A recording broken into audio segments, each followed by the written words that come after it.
श्री ओम नमः सिद्धेभ्यः।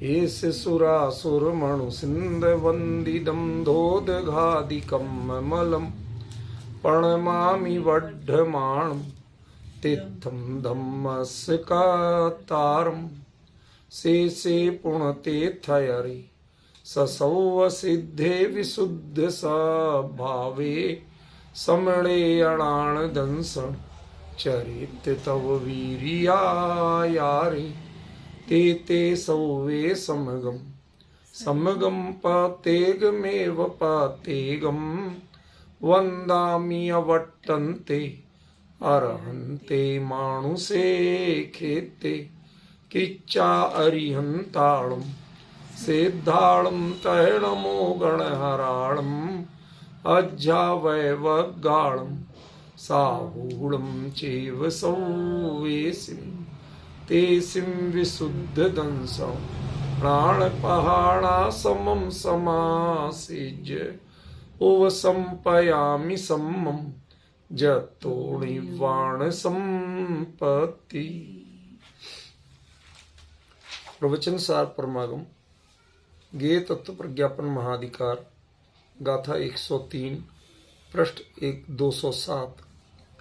पिछली गाथा के अंत में हमने ये चर्चा की थी कि तम्हा दव्वम तत्तिदियम द्रव्य त्रितयात्मक है, उत्पाद व्यय द्रव्यात्मक है, ऐसी अपन ने चर्चा की थी। क्यों था वो सब क्लियर कल हो चुका था, उसमें अभी रिपीट नहीं करेंगे।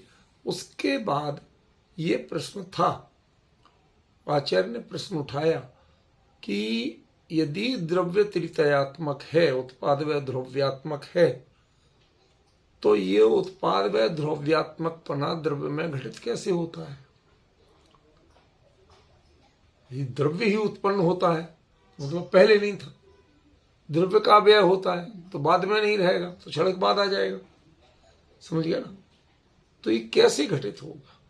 वो आप द्रव्य भी कह रहे साथ में, तो कैसे घटित होगा, ये प्रश्न था सीधा सीधा, समझे? उसका उत्तर देते हैं कि पाडुभवदीय अण्णो पज्जाओ पज्जयो वयदी अण्णो दव्वस्य तम्पि दव्वम नैव पर्णठम न ओपर्णम। अण्णो पज्जाओ पाडुभवदी, अन्य पर्याय प्रादुर्भूत होती है, उत्पन्न प्रादुर्भूत होती। अण्णोपज्जौ वयदि, और अन्य पर्याय वे रूप होती है। दव्वस किसकी? द्रव्य की। तम्पि दव्वम, और वह द्रव्य जो है वर्णेव प्रणठम, ना तो नष्ट होता है, न उपर्णम, न उत्पन्न होता है। अब इसमें सिवाय बहुत तगड़े कंफ्यूजन के और कुछ नहीं।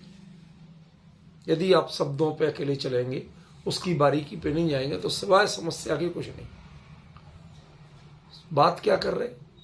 अण्णो पज्जाओ पाडुभवदी, उत्पन्न होने वाली पर्याय कोई और है, व्यय होने वाली पर्याय कोई और है, और द्रव्य ध्रुव है, वो न उत्पन्न हो रहा न व्यय हो रहा। तो आचार्य देव कृपा करके ये बता दो कि आपने दब्बम को तत्तिदियम कहा था, और यहां उत्पाद व्यय एक तो अलग अलग कर रहे, और उत्पाद किसी पर्याय का, व्यय किसी पर्याय का, तो फिर वो उत्पाद और व्यय माने कैसे जाएंगे जब उस पर्याय के है ही नहीं? वो तो पहले शांति से सोचना, अभी जल्दीबाजी मत करो। आप लोगों को, कुछ लोगों को बहुत जल्दी ऐसा लगता है सब कुछ समझ में आ गया, और आया कुछ भी नहीं। पवन जी आपको सच्ची बात बता रहा हूं, आया कुछ भी नहीं। इसलिए पहले परेशानी समझो, परेशानी बड़ी है। आचार्य क्या कह रहे हैं? अण्णो पज्जाओ पाडुभवदी, अन्य ही पर्याय उत्पन्न होती है। बात समझ में आई? 3 बार सुन लो। अन्य पर्याय उत्पन्न होती है, और अन्य ही पर्याय व्यय होती है, माने ये दोनों अलग अलग है। तो यदि उत्पाद व्यय द्रव्य तीनों एक समय में, जब एक कम्मी चेव समय कह रहे थे, तो फिर एक समय में 3 अलग अलग पर्याय तो हो नहीं जाएंगे। समझ रहे हैं? तो यदि एक समय में ही उत्पाद व ध्रुव घटित होते हैं तो फिर अन्य पर्याय उत्पन्न होती है और अन्य पर्याय का व्यय होता है। ये कहना क्या चाहते हैं भाई, हमें समझ में नहीं आया। समझे? वो अन्य पर्याय, अन्य मतलब क्या? क्योंकि इसके शब्दों से तो टोटल कंफ्यूजन हो रहा है कि भाई उत्पन्न होने वाली पर्याय कोई और है और व्यय होने वाली पर्याय कोई और है, तो फिर एक में उत्पाद व्यय ध्रुव कैसे घटेंगे? पिछली गाथा में तो ठोक बजा के कहा कि एक कम्मी चेव समय, एक ही समय में तीनों होते, और आप कह रहे कि उत्पन्न होने वाली कोई और है और व्यय होने वाली कोई और है, और द्रव्य ना व्यय होता ना उत्पन्न होता। आपने तो पिछली में तृतीयात्मक द्रव्य को कहा था, अब उत्पाद व्यय को आपने बिल्कुल अलग कर दिया। समझ गया ना? उत्पाद व्यय को पर्याय के खाते में डाल दिया, और उसमें भी कंफ्यूजन क्या कि उत्पन्न होने वाली पर्याय कोई और है तो उसका व्यय नहीं होगा, और व्यय होने वाली पर्याय कोई और तो उसको उत्पाद नहीं हुआ था। कुछ समझ में आ रहा है आचार्य के शब्दों से क्या निकल रहा है? अब इतने कंफ्यूजन में यदि आप मुस्कुराते ही रहेंगे तो इसका मतलब या तो आप सर्वज्ञ हो, आपको उसका उत्तर पता है कि क्या उत्तर है तो बताओ, और नहीं पता तो ये एक इतनी बड़ी समस्या है कि अच्छे अच्छे का दिमाग घुमा के रख दे, कुछ समझ में नहीं आएगा। मुकेश जी भाई साहब, कुछ समझ में आ रहा है क्या कह रहे हैं आचार्य देव? भाई सीधी सीधी बात है, पिछली गाथा में दो बातें खोल के कही थी कि उत्पाद व द्रव्य एक ही समय में घटित होते कही थी, और दूसरी द्रव्य तृतीयात्मक है, मानो उत्पाद व द्रव्यात्मक है। तो जब दो बातें कहीं कि एक समय में तीनों घटित होते हैं, इसके आलोक में ये बात कहना कि उत्पन्न कोई और होते हैं और नष्ट कोई और होता है, ये कंफ्यूजन पैदा कर रहा है। भाई एक समय में वही होगा कि दूसरा हो जाएगा कोई? समझिए, एक समस्या ये होगी। दूसरी समस्या क्या है कि यदि द्रव्य तृतीयात्मक था, माना उत्पाद व्यय द्रव्यात्मक था, तो यहां आप कह रहे हैं कि उत्पन्न और व्यय तो पर्याय का होता है, और द्रव्य ना उत्पन्न होता ना व्यय होता है, तो तृतीयात्मक कहां रहा? तीन रूप कहां रहा? यदि ये प्रश्न समझ में नहीं आया तो ये गाथा समझ में नहीं आएगी, क्योंकि इनके शब्दों का जो अर्थ है आचार्य वह नहीं कह रहे हैं, वो कुछ और कह रहे हैं। अर्थ लगाना तो बहुत आसान था, शब्दों में गाथा बहुत सरल है, लेकिन अभिप्राय इसका बहुत गूढ़ है। विजय जी भाई साहब, क्या कहा मैंने कि पिछली गाथा में दो चीजें तो पक्की हुई थी, एक उत्पाद व द्रव्य तीनों एक ही समय में घटित होते, पक्की बात है, इसमें तो कोई भ्रम नहीं है, और इस कारण से द्रव्य ही तृतीयात्मक है। द्रव्य में द्रव्य तीन रूप है, उत्पाद व द्रव्यात्मक। अब इस गाथा में क्या कर दिया कि उत्पाद व्यय तो पर्याय के खाते में डाल दी और द्रव्य उत्पाद व्यय रहित कह दिया, तो समयसार जैसी बातें होगी। ये वस्तु स्थिति है या प्रयोजन की बात? प्रयोजन से कहना हो तो गाथा का अर्थ बहुत आसान है, लेकिन वस्तु स्थिति और पिछली गाथा की लिंक में यदि इसका अर्थ करना चाहे तो बहुत ही कठिन है। कि कैसे करोगे आप? क्लियर बात कही थी पिछली गाथा में कि एक ही समय में तीनों द्रव्य में घटित होते हैं, और इसी कारण से द्रव्य तृतीयात्मक है, मानो उत्पाद व द्रव्यात्मक है। तो जब ये बात कही आचार्य ने, तो अगली गाथा में इस बात की सिद्धि करना चाहेंगे या खंडन? भैया तर्कशास्त्र तो है नहीं कि जिसमें कभी सिद्धि की, कभी खंडन किया, कभी कुछ किया। यहां तो जो भगवान के ज्ञान में झलका और जो असल में वस्तु स्वरूप है वो बताया जा रहा है। और यदि वो बताया जा रहा है तो उसमें ये गड़बड़ी नहीं आना चाहिए जो यहां आ रही। ये गाथा पिछली गाथा का ठीक विरोध कर रही है। ये विरोध जब तक समझ में नहीं आएगा तब तक इसका अर्थ समझ में नहीं आएगा। शब्दार्थ तो हो गया, शब्दार्थ में कोई दम नहीं, कोई कठिनाई नहीं।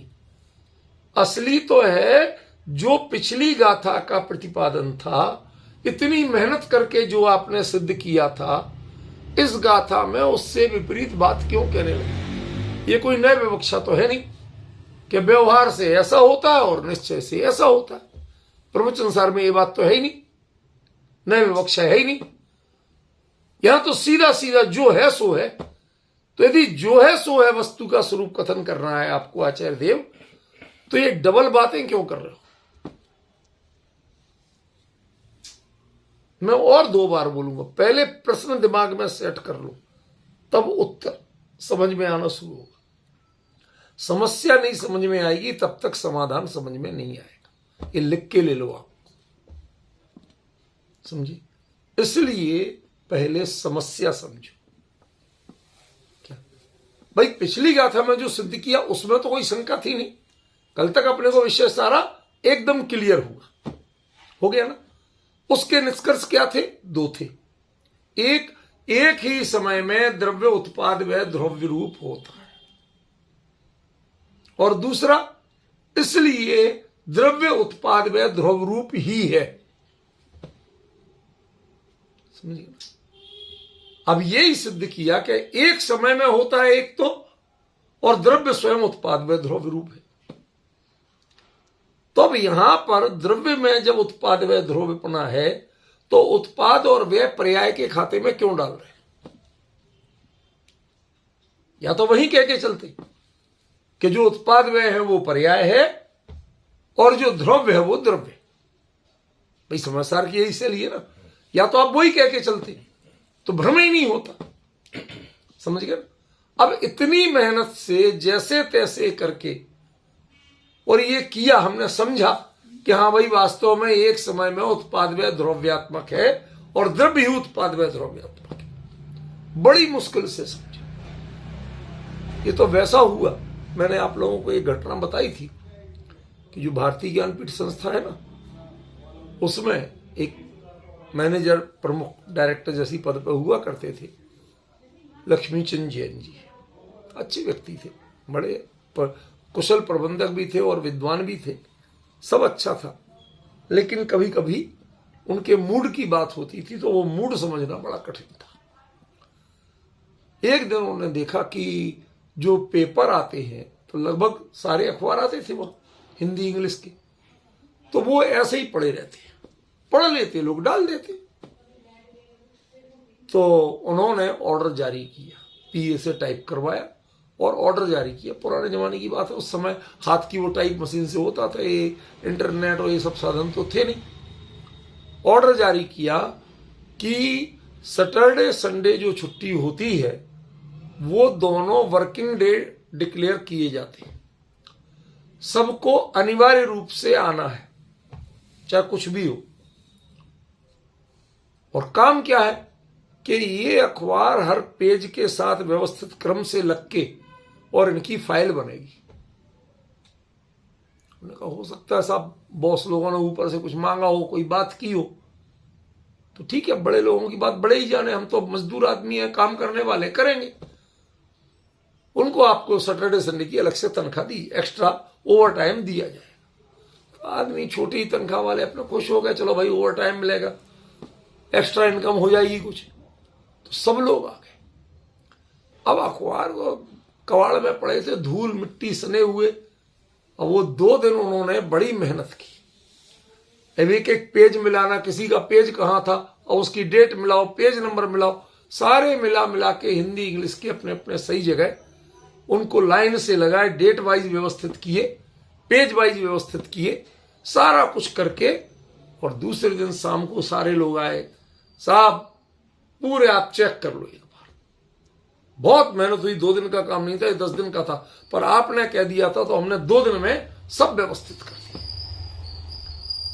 डेट से भी लगे हुए हैं और पेज नंबर से भी लगे हुए हैं।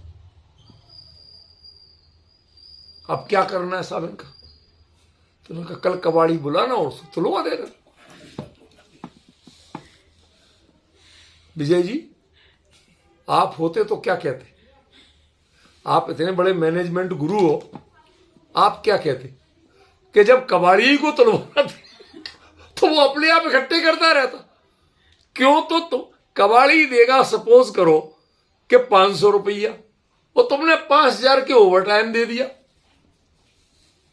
और उसके बाद भी कुछ तो काम करते हो, उसका काम लेते, सो एक दिन भी रखा नहीं, कहते कल कबाड़ी को तुलवा देना। अब भाई क्यों? अब ये तो वही जाने, मैं तो उनसे मिला नहीं था, लेकिन ये सही घटना है। उसी संस्था में जो काम करते उन लोगों ने बताया कि साहब हमारे साथ एक बार ऐसा हुआ था। ये प्रसिद्ध घटना है, कोई किसी के मान अपमान के लिए नहीं कह रहा हूं, पर अपने दृष्टांत थे कि भाई जब जैसे तैसे तो आपने, हम पर्याय बिना के द्रव्य वाले थे, जैसे तैसे आपने हमें ठोक पीट के तैयार कर करके ये सिखाया कि द्रव्य तृतीयात्मक होता है। एक समय में उत्पाद व ध्रुव तीनों होते। पढ़ो कैसे नहीं पढ़ोगे? कान पकड़ पकड़ के उठक बैठक करा करा के आपने हमें जैसे थे, हाँ साहब मान लिया, बिल्कुल सही, समझ में भी आ रहा क्या। तो ये अगली ही गाथा में किया क्या महाराज आपने? क्या उत्पाद और व्यय तो पर्याय करती है, द्रव्य नहीं करता। द्रव्य में ना उत्पाद होता है ना व्यय होता है। तो ये भी हमसे इतनी कवायद क्यों करा रहे थे कि द्रव्य तो तृतीयात्मक होता है? बात समझ गया ना? कोई समस्या नहीं है। आचार्य ने कहा वो सही है, लेकिन इसमें पे दो समस्याएं हो रही हैं कि उत्पाद और व्यय वो पर्याय का होता है या द्रव्य का। प्रश्न समझ में आ रहा है सबको मुकेश जी भाई साहब? उत्पाद और व्यय वो पर्याय का होता है या द्रव्य का? तो कहते ना तो बच्चा भी जानता पर्याय को, तो मैं भी जानता, पर आचार्य ने तो क्लियर कहा था दव्वम खु तत्दियम, द्रव्य तृतीयात्मक है, उसमें उनने पर्याय का नाम नहीं लिया था। समझ रहे? और यहां पर्याय कहने लगी, तो चक्कर क्या है? बात समझ में आई? आप लोग पकड़ नहीं पा रहे हैं, असल में उत्तर आ चुका है, उत्तर आ चुका है, आप गौर नहीं कर रहे। उन्होंने क्या कहा था? कल क्या चर्चा आई थी? तम्हा, तम्हा से क्या शुरू हो रहा है? लौकिक जनों के लिए, क्षोभसमियों के लिए ये बात है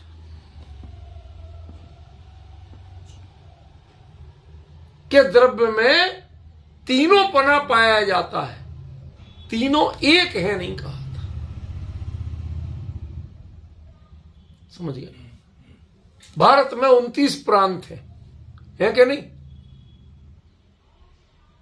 अब 29 प्रांत हैं तो 29 है कि भारत एक है? एक है।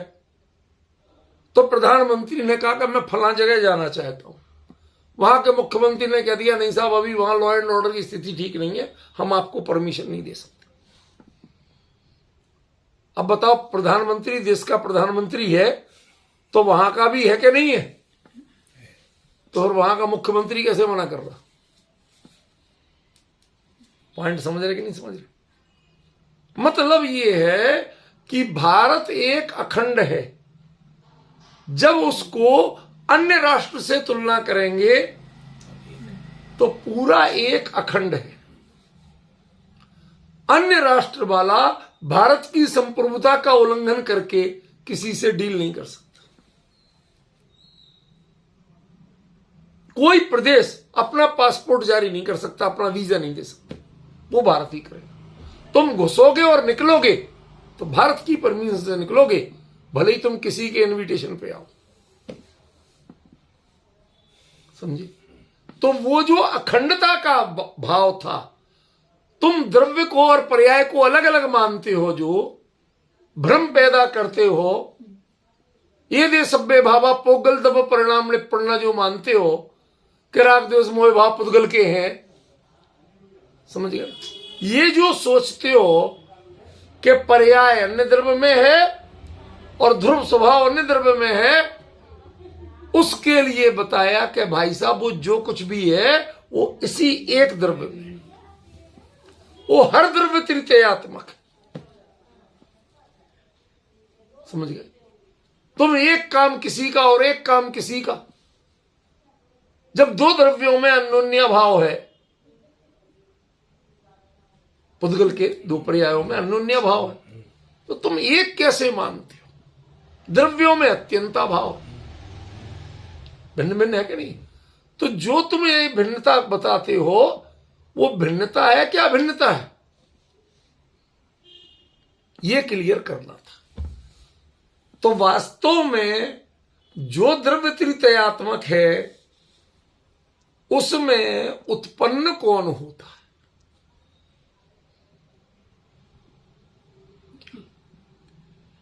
देश एक है कि नहीं है? अभी कुछ दिन पहले की घटना है कि राजस्थान की एक बस में हरियाणा के एक पुलिस की लेडी चली थी। उसने राजस्थान के कंडक्टर ने टिकट मांग लिया। अब वो पुलिसिया कहां टिकट दे, कौन खर्चा करे? वो तो सरकारी जमाई मानते हैं। तो उसने मैं तो नहीं दूंगी, तो उतरो नीचे, मैं नहीं ले जाऊंगा। उसने कि अच्छा तू मुझे उतारेगा, हमारे एरिया में आएगा कि नहीं आएगा हरियाणा में? उन्होंने वहां कह दिया बॉर्डर पे जितनी राजस्थान की बसें हैं सबके चालान काटो।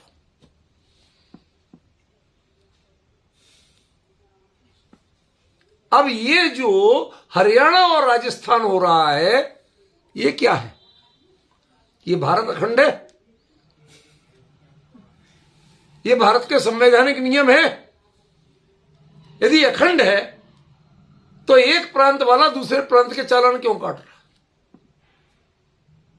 व्यक्ति दुश्मनी व्यक्तिगत हुई, हर्ट व्यक्ति हुआ और दंड स्टेट को मिल रहा।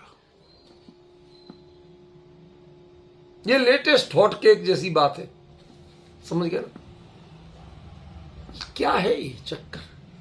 कहते कुछ नियम ऐसे हैं, कुछ कार्य ऐसे हैं जो स्टेट के अधीन आते हैं, और जहां राष्ट्रीयता की बात है, जितने राष्ट्रीयता से संबंध बातें हैं वो सब केंद्र के अधीन आते हैं। उसमें भारत एक। यदि पासपोर्ट लेना पड़ेगा तो पूरे किसी भी प्रांत वाला ले, वो भारत का ही लेना पड़ेगा, और भारत के पासपोर्ट के आधार पर उसे कोई देश वीजा देगा, तुम्हारे स्टेट के कानून के हिसाब से नहीं देगा। तो जो उत्पाद और व्ययपना है, उत्पाद और व्यय एक वस्तु की इकाई है, और एक उत्पाद और व्यय उत्पत्ति और विनाश, जो माने अन्य समय में नहीं पाया जाता। जो अन्य समय में नहीं पाया जा रहा है, जब आप अन्य समय की अपेक्षा देखते हैं, उत्पाद व्यय की परिभाषा अन्य समय की अपेक्षा करते हैं, तो उस स्थिति में उत्पाद और व्यय पर्याय के।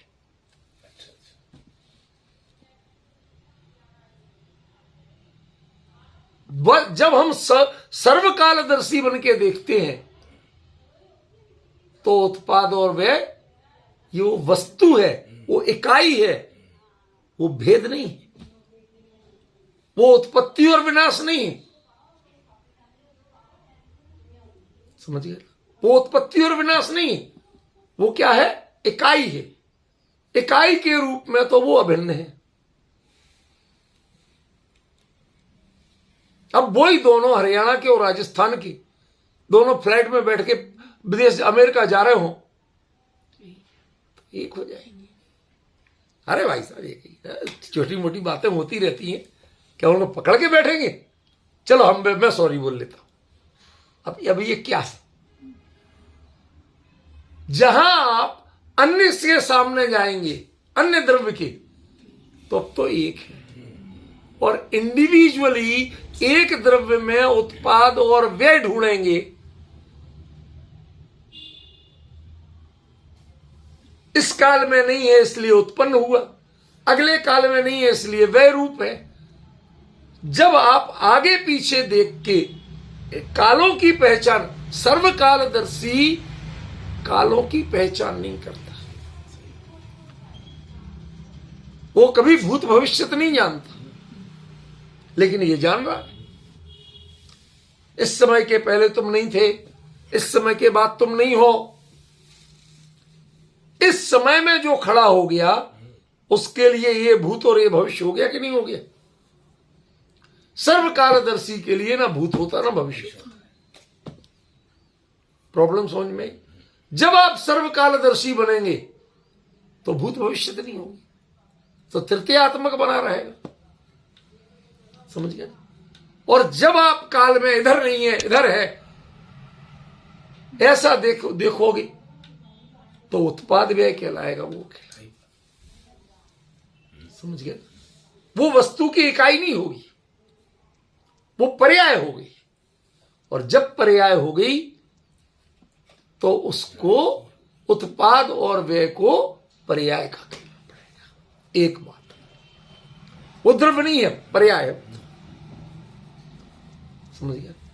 एक भारत में भिन्न भिन्न प्रांतों के नियम, केंद्र और राज्य सरकार के नियम, परिस्थितियां सब भिन्न भिन्न चल रही हैं, पार्टियां भिन्न भिन्न चल रही है, कहीं किसी का शासन कहीं किसी का। ये सारे जो झगड़े आ रहे हैं, ये झगड़े क्या बताते हैं कि कुछ स्थितियां ऐसी हैं, वो कहता मेरा बॉर्डर खत्म हो गया, तेरा बॉर्डर शुरू हो गया। हरियाणा वाले ने कहा कि मेरा बॉर्डर शुरू होने तो बताता हूं कि मैं कौन हूं। तू अपने बॉर्डर में अपनी बस में, बस तेरी है, लेकिन ये बॉर्डर के बाद स्टेट मेरा। और यदि राष्ट्र की बात आ जाए तो सेना के वाहन जाते हो, अब रोक के दिखाओ, काट के दिखाओ चालान। क्यों? सेना पूरे देश की और रक्षा पूरे देश की करती है। पुलिस प्रदेश की है और सेना देश की।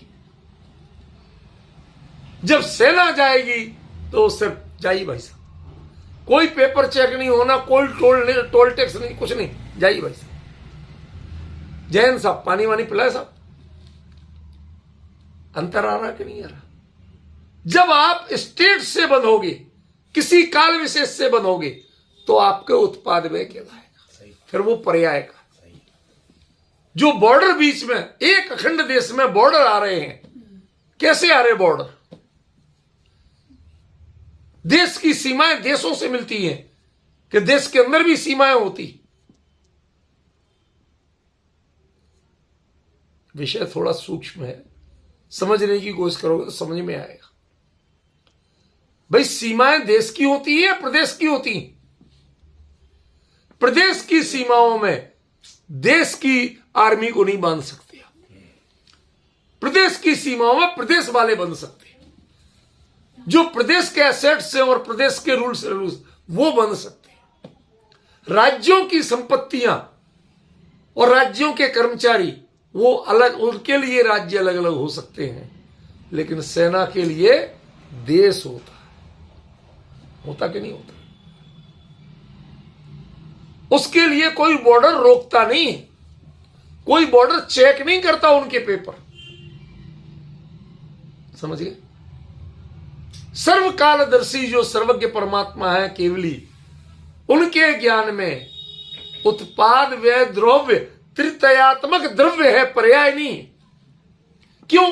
सब अकेले जानने में आ रहे, वस्तु में है, मुझे उससे कोई लेना ही देना नहीं। वो सीमा नहीं दिखती उसे। फौज के सैनिक को तो सीमा पाकिस्तान बॉर्डर दिखता, उसे राजस्थान और हरियाणा बॉर्डर दिखते ही नहीं। ये तो स्टेट होल्डर्स को दिखते, राष्ट्रवादी को नहीं दिखते। तो जब हमने इस समय में नहीं था यानी उत्पाद, इस समय में नहीं है माने व्यय, ये उत्पाद और व्यय को प्रमुख किया, तो कहें ये तुम्हारी पर्याय दृष्टि, ये तो पर्याय है, ये द्रव्य नहीं है। वही सैनिक जब सेना के वाहन में नहीं हो और हरियाणा का निवासी बन के जाए, होगा कहीं ना कहीं तो हो गई, राशन कार्ड तो कहीं ना कहीं का होगा, वो जाएगा तो वो रोक लेगा। लेकिन सेना की वर्दी में वो सेना के वाहन में जाएगा तो सिर्फ सैल्यूट मिलेगा, कोई नहीं पूछेगा कि तू कहां का है, राजस्थान का है कि हरियाणा का है, कोई नहीं रोकेगा। दृष्टिकोण का अंतर हुआ कि नहीं हुआ? तो दृष्टिकोण के अंतर से व्यवहार में अंतर आया कि नहीं आया? आचार्य यहां ये कह रहे हैं कि जब उत्पाद और व्यय की इंडिविजुअलिटी को आप देखोगे तो वह पर्याय के अनुसार मिलेगी, द्रव्य के अनुसार नहीं मिलेगी। और उस उत्पाद और व्यय को वस्तु में ध्रुवपने देखोगे। क्या कहा विजय जी? सबके चेहरे से लग रहा है कि पल्ले किसी के कुछ नहीं पड़ रहा है, मैं बोले ही जा रहा हूं। थोड़ा सा उपयोग लगाओ तो समझ में आ जाए। क्या कहा? जब उसमें उत्पाद और व्यय वस्तु की इकाई के रूप में देखोगे तो सदा काल विद्यमान नजर आ रहे हैं। भले ही उसी काल में दिख रहे हैं लेकिन हर समय दिख रहे हैं। वो उत्पन्न नहीं हो रहा। जो चीज हमेशा ही है वो उत्पन्न कैसे हुई? सही बात है भाई, उस समय के अलावा नहीं है, इतनी तो है ना। उसे उत्पन्न हुई कैसे कह सकते जब हमें हमेशा दिख रही है? तो पॉइंट समझ। तो सर्वकालदर्शी के लिए उत्पाद और व्यय कोई चीज नहीं होते खरेखर। सर्वकालदर्शी के लिए क्यों? वो उत्पन्न कहां हुआ भैया? हमें तो हर समय दिख रहा है ना। सेना के वाहन में जो बैठ के फौजी जा रहा है, जब फौजी के रूप में जा रहा है, कोई स्टेट का बॉर्डर नहीं है। वो पूरे भारत का प्रतिनिधि है और पूरा भारत उसका। समझ गया? ये है सर्वज्ञ का दर्शन, ये है केवली का दर्शन, ये है उनका विजन। तो जो सर्वकालदर्शी बन के आप वस्तु स्वरूप को देखोगे तो द्रव्य तृतीयात्मक ही है। लेकिन जब उत्पाद व्यय को पहचानना शुरू करोगे तो फिर हरियाणा का फौजी हो जाता है निवासी और वो राजस्थान का निवासी फौजी हो जाता है। अब जब वो अपने घर जा रहा है, आ रहा है, वो फौज की ड्यूटी पे नहीं है, अपने घर की ड्यूटी पे जा रहा है। अब उससे कहेंगे भाई साहब, दो भाई साहब इधर का बनता है हिसाब किताब। समझ में आ रहा कि नहीं आ रहा? कोई मैं सोच के नहीं आया था, कभी सोच के नहीं आता वो एग्जाम्पल मैं विचार ही नहीं करता, वो तो अपने आप आ जाते। लेकिन बिल्कुल परफेक्ट एग्जाम्पल है।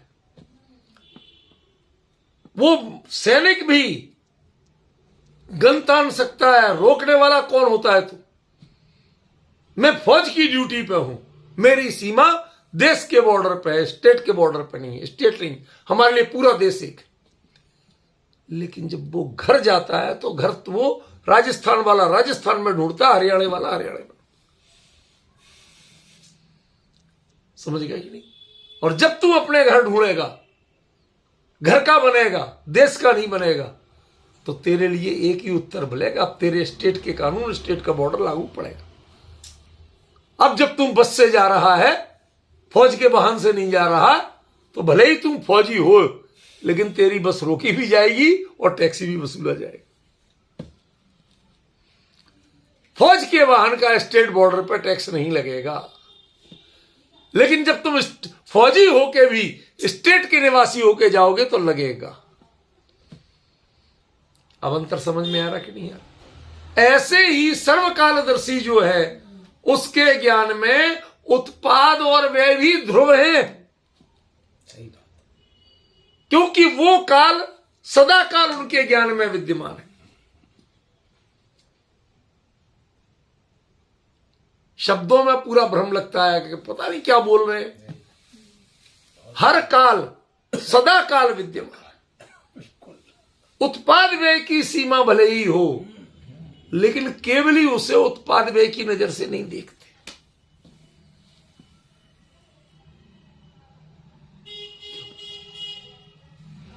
सीता का जीव जब रावण का गणधर बनेगा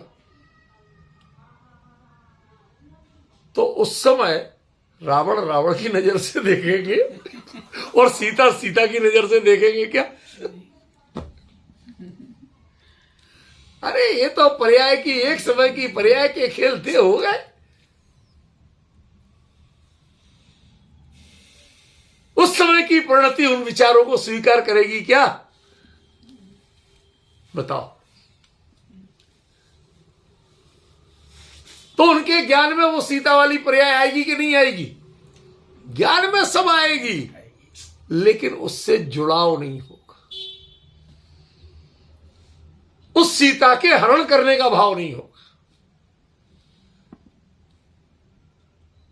वो हरण किया गया था, ये भाव किस भाव से? सब ज्ञान में आते हुए भी वर्तमान का जो ज्ञान है वह उससे असंपृक्त रहेगा।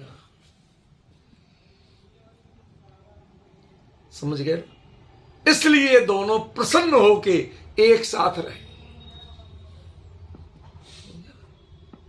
हमारे मोदी जी ने इसको ड्रामा के रूप में सही, राजनीति के रूप में सही चरितार्थ किया था। जब 2014 में चुनाव लड़ने आए तो उसके पहले रामायण सीरियल खूब चलता था। अब उन्होंने जो सीता मैया बनी थी उनको टिकट दिया और जो रावण बना था उसको टिकट दिया। दोनों चुने गए, लहर थी। अब वो हाथ मिला के और बगल में बैठते सदन में। क्यों विजय जी? विजय जी, अब आप लोग ऐतराज करें कि यार देखो सीता मैया और रावण हाथ में हाथ डाल के बैठे।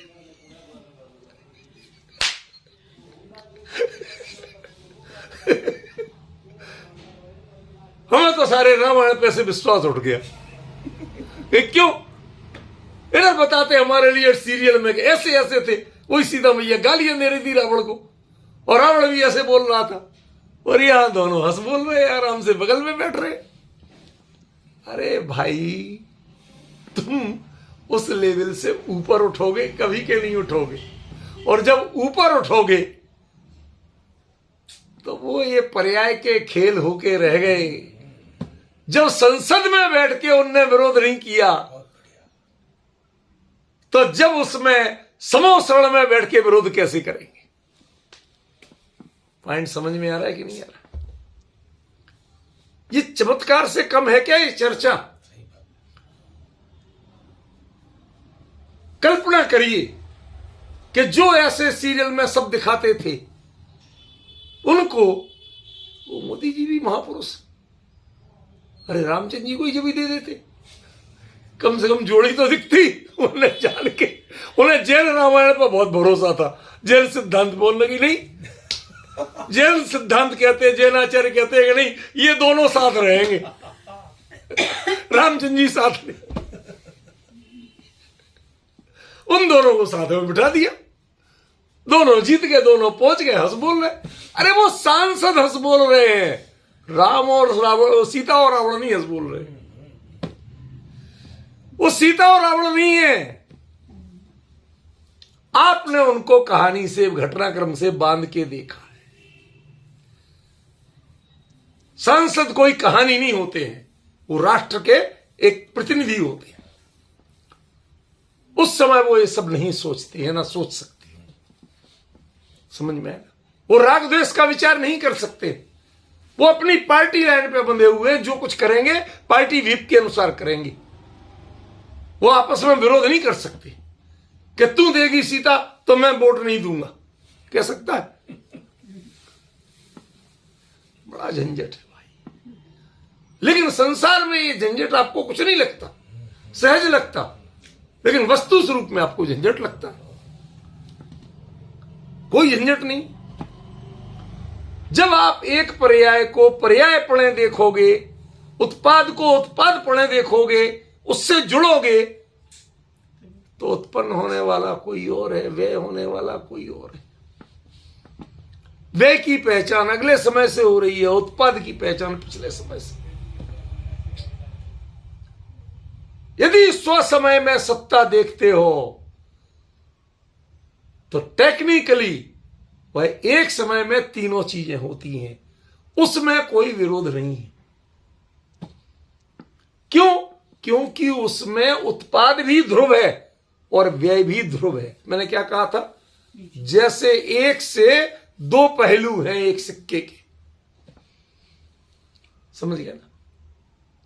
लेकिन जब एक सिक्का उछाला जाता है तो दोनों पहलू उछलते हुए भी मात्र सिक्का उछलता है, पहलू नहीं उछलते। पहलू उछाल के बताओ तो जाने, क्या हेड या टेल अकेला उछाल के बताओ तो जाने।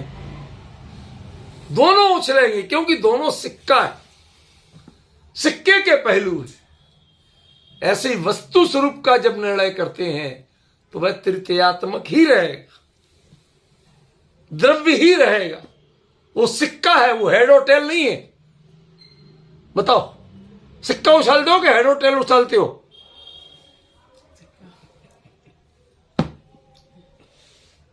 और मांगते हेड और टेल हो और उछालते सिक्का हो। बड़ी समस्या है भाई, लोग बाग समझ में नहीं आता क्या करते हैं। लेकिन दुनिया में आदमी कंफ्यूज नहीं होता क्योंकि उसका निर्णय है, उसकी समझ है, वस्तु स्वरूप की समझ नहीं। इसलिए वस्तु स्वरूप में हम, अरे साहब ऐसा कैसे हो जाएगा, पिछली गाथा में तो ये कह रहे, इस गाथा में ये कह रहे। मैंने शुरुआत यही की थी ना कि बड़े झंझट है। अब वो झंझट काहे के थे? वो झंझट थे छदमस्त और केवली के। केवल ज्ञान के अनुसार, केवली के अनुसार, उनके विजन के अनुसार वस्तु बिल्कुल तृतीयात्मक है। अब कहो साहब कुछ भी कहो, हमें तो साहब ये सब नजर आते हैं उत्पाद में। तुम्हें आते जो नजर आते ना वो पर्याय नजर आती है, द्रव्य नजर नहीं आता। यदि नया उत्पन्न हुआ नजर आता है और व्यय हो चुका नजर आता है तो तुम्हें पर्याय नजर आती है। केवली के लिए तो उस समय में सदाकाल विद्यमान नजर आता है, सदाकाल ध्रुव नजर आता है। उत्पन्न हुआ और नष्ट हुआ नजर ही नहीं आता। उनकी उत्पत्ति और विनाश की पहचान क्या? उस काल के आगे पीछे नहीं पाया जाता, बस ये है उनका उत्पाद व्यय। बाकी तो वो पर्याय सदा काल, वो काल सदा काल अपने स्वकाल में विद्यमान है। विजय जी, यदि ये भाषा में जितनी उलझन लगती है, यदि इसकी सुलझन समझ में आ गई तो जीवन में जैन वस्तु व्यवस्था में कभी भ्रम नहीं होगा। और नहीं आई समझ में तो कभी जैन वस्तु व्यवस्था समझ नहीं सकोगे, शब्दों में उलझे ही रहोगे। समझ में आ रहा क्या कह रहे हैं आचार्य देव? पाड़ु भवदियाणलो पज्जाओ, अन्य पर्याय उत्पन्न होती है, अन्य पर्याय व्यय होती है। अरे भाई, मैं देश का फौजी हूं। नहीं साहब, ये हमारी हरियाणा की सीमा वही है। इधर वाला कहता है हमारे हरियाणा की सीमा, उधर वाला कहता है राजस्थान की सीमा। किसकी सीमा है बताओ? तुम अपनी अपनी जगह खड़े होके बोलते हो। हरियाणा वाला हरियाणा में खड़े होकर बोलता है हरियाणा की सीमा है, राजस्थान वाला राजस्थान में खड़ा होकर तो राजस्थान की सीमा। सीमा किसकी है? कि ये मिट्टी तो, ये जो जगह है ना, ये भारत देश की है। इसमें कोई हरियाणा नहीं है और इसमें कोई राजस्थान नहीं।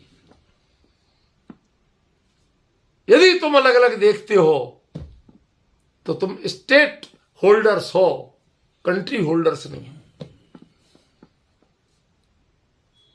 तुम्हें राष्ट्र समझ में नहीं आया आज तक। पर्याय जो है, उत्पाद जो है, वो जब ध्रुव से दिखेगा तो तुम सर्वदर्शी बनोगे, और जब उत्पाद दिखेगा तो तुम पर्यायदर्शी बनोगे, द्रव्यदर्शी नहीं बनोगे। आपने बहुत पढ़ा है ना, द्रव्य दृष्टि और पर्याय दृष्टि। द्रव्य दृष्टि ध्रुव दृष्टि होती है। अब समझ में आ रहा किस ध्रुव की दृष्टि होती है? वो समय सार में समझ में आया था कुछ कि किस ध्रुव की दृष्टि होती है? वह आपको ध्रुव कोई और ही है, उसका ध्यान करना। बोलो रटा रटा के बोलते, बोलो मैं ध्रुव हूं। समझ में कुछ आता नहीं है, बुलवाते हैं हमसे। और हम वैसे ही बोलते हैं कि जैसे कुत्ते को टॉमी नाम याद कराया जाता ना, उसे पता नहीं है टॉमी माने क्या होता। मालिक टॉमी नाम से बोला, जी जी आ गया, हु करके आ जाता है। ऐसे ही हम गाय ध्रुव त्रिकाली आत्मा, उस अरे त्रिकाली है तो ध्रुव कहां से है? जैसे 3 काल दिखते हैं, वो सर्वकालदर्शी नहीं है, वो ध्रुव कहां से जानेगा ध्रुव क्या होता है? ध्रुव का ज्ञान तो उसी को होगा जिसने त्रिकाल नहीं जानी, जो सर्वकाल जानता है, जिसे किसी पर्याय का उत्पाद व्यय होता ही नहीं।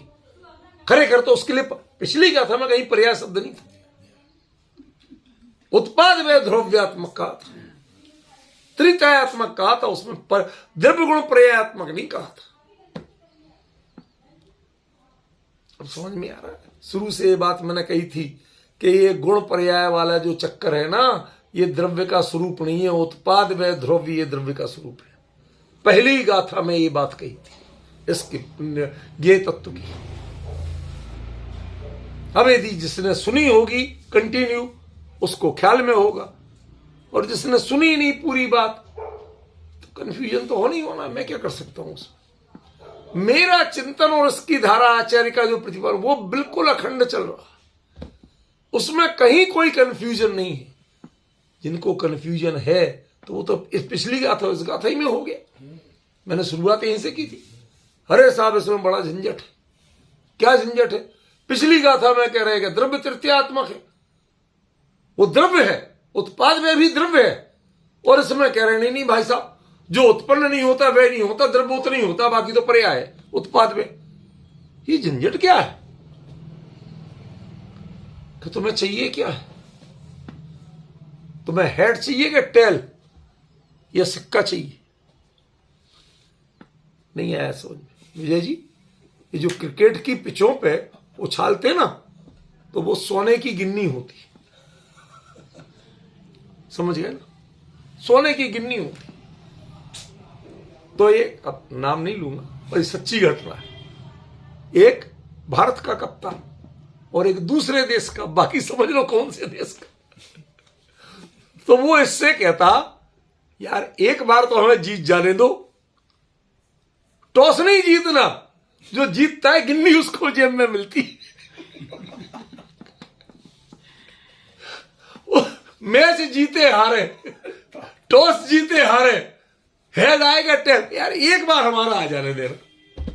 हर बार तू ले जाता है गिन्नी जेब में रख ले जाता है, एक बार तो हमें भी अपने बच्चों को ले जाके दिखाऊंगा कि हम। अब सारा तमाशा समझ में आ रहा है कि नहीं आ रहा? हेड और टेल वो गेम के लिए है, टॉस के लिए है, लेकिन उसको खुशी इसलिए नहीं हुई कि मैंने टॉस जीता, उसे खुशी इस बात की हुई कि गिन्नी मेरे जेब में आई। तो उसकी दृष्टि गिन्नी पे है कि टॉस पे है? समझ गया? जिसको टॉस की कीमत है, जो कहते भाई साहब जो पहले टॉस जीतेगा वो पहले बैटिंग लेगा, पिच की स्थिति ऐसी है, शुरू में तो ये बढ़िया खेलेगी और बाद में टूटने लगेगी तो बॉल टर्न लेगी। जब ये हो राष्ट्र की, मेरा देश जीते, मेरी टीम जीते, तो वो टॉस इसलिए नहीं जीतना चाहेगा कि गिन्नी मेरी जेब में आ जाए। वो मेरी टीम जीते, मेरा देश जीते, इसके लिए टॉस जीतना चाहता। अब दृष्टिकोण का भेद ख्याल में आ गया। बोलते दोनों हैं, एक ने हेड मांगा एक ने टेल मांगा, समझ में आएगा कोई एक, लेकिन जिसका भी आएगा उसको गिन्नी मिलेगी। बाकी बैटिंग मिलेगी वो बात अलग है, पर गिन्नी मिलेगी। ये दो खुशियां अलग अलग हैं। एक ने अपने राष्ट्र के लिए हेड और टेल मांग के अपने देश को जिताने की सोची, और एक ने जेब में गिन्नी लेने की सोची।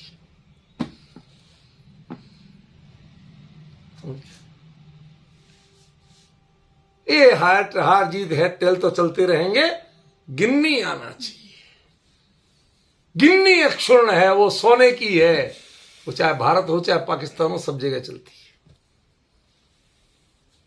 समझ गया? ऐसे ही जो वस्तु की दृष्टि है वो सब जगह चलती है, वो अक्षुण्ण है, वो बदलती नहीं है उसकी वैल्यू। करेंसी चलेगी चाहे नहीं चलेगी, लेकिन सोने की गिन्नी चलेगी। समझ गया? करेंसियों के लिए सीमाएं हैं, लेकिन गोल्ड के लिए जैसे सीमा नहीं है, समझिए, ये स्टेटलेस करेंसी है गोल्ड, ऐसे टाइमलेस करेंसी है उत्पाद व्यय, और जो टाइम वाई बाउंड करेंसी है उसका नाम है पर्याय, जिसका उस उत्पाद व्यय ध्रुव है। क्या बोल रहे हैं, उत्पाद व्यय ध्रुव है। हाँ, ये जो समझ जाए तो उसके लिए बहुत आसान है, और नहीं आए समझ में तो ये पागल है, क्या बोल रहा है, अपनी बात का विरोध कर रहा है। उत्पाद व्यय ध्रुव कहां से हो जाएगा? केवली की दृष्टि से देख भाई, ये ज्ञेय की चर्चा है, ये ज्ञेय की चर्चा है। ज्ञेय की चर्चा में यदि तुझे उत्पन्न होना और नष्ट होना दिखता है तो तू पर्याय दृष्टि वाला है, क्योंकि जो उत्पन्न होती है वो पर्याय है, जो व्यय होती है वो पर्याय है। द्रव्य तो अकेला ध्रुव रहता है। कहते अभी तो आपने कहा था तीनों ध्रुव है, तीनों द्रव्य है। कहते हाँ, मेरे लिए पर्याय का जो उत्पाद व्यय है ना, वो तो उसका एसेट है, वो कभी न उत्पाद उत्पन्न नहीं होता है मेरा, और व्यय कभी नष्ट नहीं होता है मेरा। केवली के ज्ञान में उत्पाद उत्पन्न होता है कि नहीं होता? उत्पाद नाम है, क्यों? क्योंकि इस समय के पहले नहीं पाया जाता था, इस समय के बाद नहीं पाया जाता, ऐसे कहने के उत्पाद व्यय हैं। बाकी क्या है? ये हमारे लिए पानी बह के जा रहा नदी का, यहां तक पानी भारत का है, वहां से पानी पाकिस्तान का है। क्यों विजय जी? पानी से पूछा किसी ने? और पानी ने माना अपने को किसी देश का? वो तो बह रहा है, अपने बह रहा है, जहां की ढाल मिली वहां बह रहा है। ऐसे ही पर्याय का अनादि अनंत प्रवाह है। केवली के ज्ञान में प्रतिक्षण उसमें जल दृष्टि की तरह द्रव्य दृष्टि है। एक समय पहले पानी यहां था तो भारत का था, एक समय पहले बाद पानी वहां का है। ये भारत और पाकिस्तान का पानी जो लड़ाई होती है ना, ये असली पर्याय दृष्टि। समझ गया ना? केवली के नजर में कितना आता है कि एक समय पहले पानी की धारा यहां थी, वही पानी बह के यहां पहुंचा, बस। वो जल दृष्टि है, वो क्षेत्र दृष्टि नहीं। पानी उतना को उतना है नदी में, वही पानी है। वही नदी का नाम भारत में कुछ और पाकिस्तान में कुछ। जो पाक अधिकृत कश्मीर है ना उधर, तो उसमें एक नदी है, भारत में उसे नीलम कहते हैं, वहां कुछ और कहते हैं। नदी वही है, पानी वही है, आप नाम लेवल बदलते जा रहे, बदलते रहो। कुछ बदलता है इससे? ना पानी बदलता है, ना प्रकृति बदलती है। लेकिन हमने लड़ाई कर करके सब बदले, सब पे लेवल लगाए हैं। केवली के ज्ञान की दृष्टि से देखोगे तो उत्पाद और व्यय दोनों ध्रुव हैं। वो उस समय में सदाकाल विद्यमान है। मुकेश जी, यदि आ जाए समझ में तो इससे बढ़िया आनंद की चीज नहीं, और नहीं आए समझ में तो इससे बड़ा सिरदर्द नहीं। क्यों? शब्दों के खेल हो रहे। जिसे समझ में आ गया उसे वस्तु से समझ में, वस्तु से आएगा, शब्दों से नहीं आएगा। जो शब्दों में खेलना चाहेगा वो तो कहेगा ये इधर कट रहा है, ये इधर कट रहा। ये तो परस्पर विरोधी बातें कर रहे हैं। उसी चीज को हाँ कहते, उसी चीज को ना कहते, तो फिर क्या कहते? अरे भाई हम तो स्यादवादी हैं, हम तो न्यायवादी। अरे कहां का न्यायवाद और कहां का स्यादवाद? ये वस्तु स्वरूप है, समझे ना? ये तुम्हारे ज्ञान की मर्यादा है कि तुम पर्याय का उत्पाद और व्यय देखते हो, वो तुम पर्याय में देखते हो, प्रणमन में देखते हो। वहां पर उत्पाद और व्यय उस समय की संपत्ति है, और कुछ नहीं। ये है सारा चमत्कार इस गाथा का। अब बताइए समझ में आया या नहीं आया? मैं कुछ नहीं कह सकता। पिछली गाथा में जो तीनों द्रव्य थे, और यहां पर उत्पाद को पर्याय कह दिया, व्यय को पर्याय कह दिया। अन्य पर्याय उत्पन्न होती, अन्य पर्याय नष्ट होती। द्रव्य में न उत्पन्न होता है न नष्ट होता है। कहते महाराज अभी तो कह रहे थे तृतीयात्मक है, अब कह रहे हैं नहीं नहीं ऐसा है। अरे तुमने वहां तम्हा शब्द नहीं पकड़ा था। मैंने कितनी जोर से बताया था कि यहां से ये छद्मस्त जीवों की बात शुरू हो गई, इसलिए अब प्रतिपादन छद्मस्तों के हिसाब से चलेगा। अब प्रतिपादन केवली के हिसाब से नहीं चलेगा।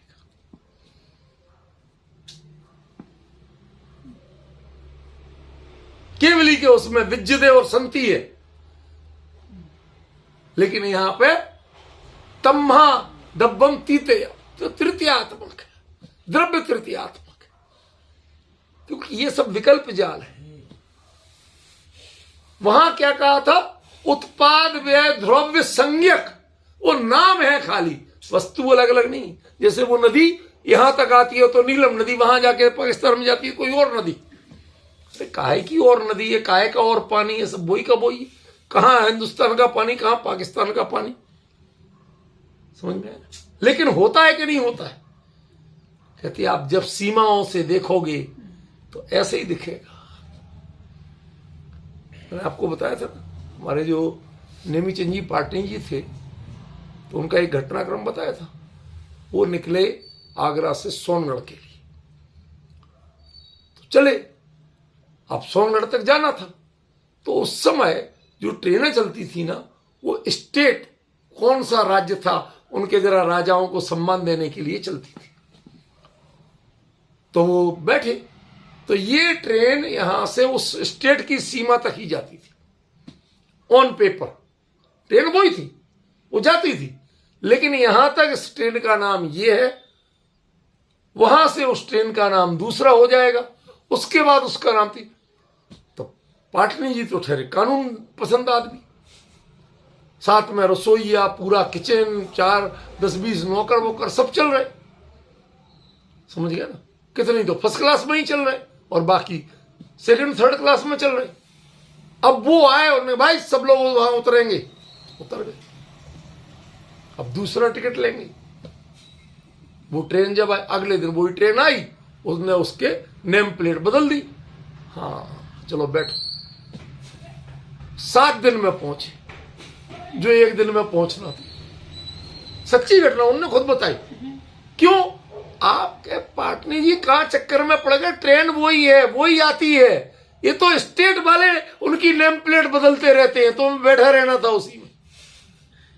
सीधा सोनगढ़ तक का टिकट लेना था। कहां तुम उतरे कहां को परेशान हुए?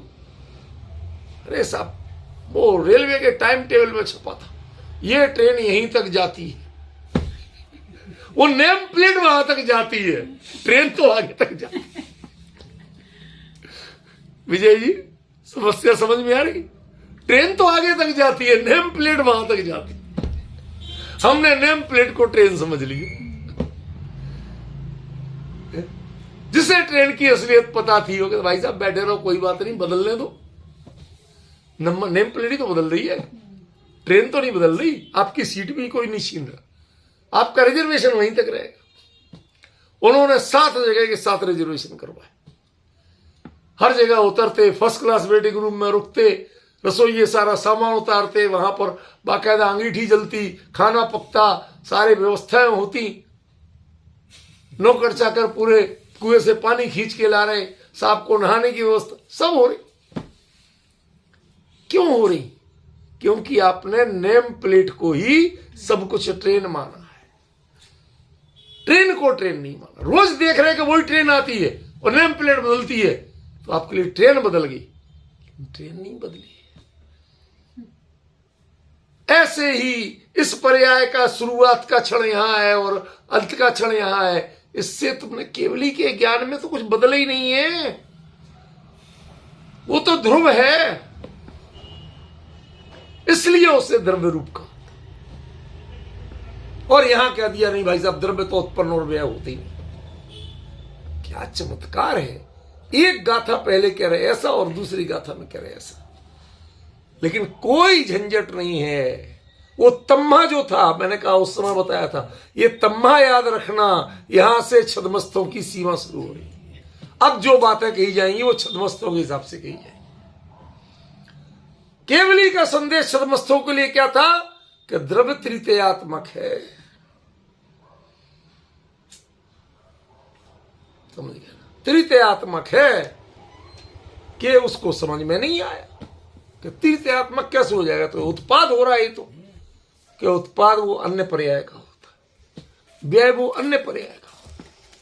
समझ गए? ये नेम प्लेट है जो लग रही और उतर रही, उनको तुम सब कुछ मान रहे हो। असल चीज क्या है? ट्रेन है, उसमें बैठ के तुम्हें ट्रेन में जाना, नेम प्लेट पे बैठ के नहीं जाना। ये दिल्ली के लोग बड़े विचित्र होते हैं।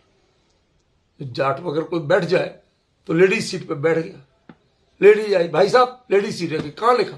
कहीं वहां लिखा, ऊपर सीट पे तो लिखा नहीं होता, कहीं वहीं बैठ जाओ। ऐसी ऐसी विचित्र बहस करते हैं भाई, क्या करें? अब या तो बहस कर लो या वस्तु स्वरूप समझ लो। ये जो भिन्नता कही है कि कोई उत्पन्न होती है, कोई नष्ट होती है, ये इस बहस का उत्तर है। ये वस्तु स्वरूप का उत्तर तो पिछली बार हो गया था। छदमस्त कैसे समझते हैं और केवली कैसे समझते हैं, इन दोनों का अंतर ये गाथा है। समय हो गया, विशेष चर्चा अपनी आगे।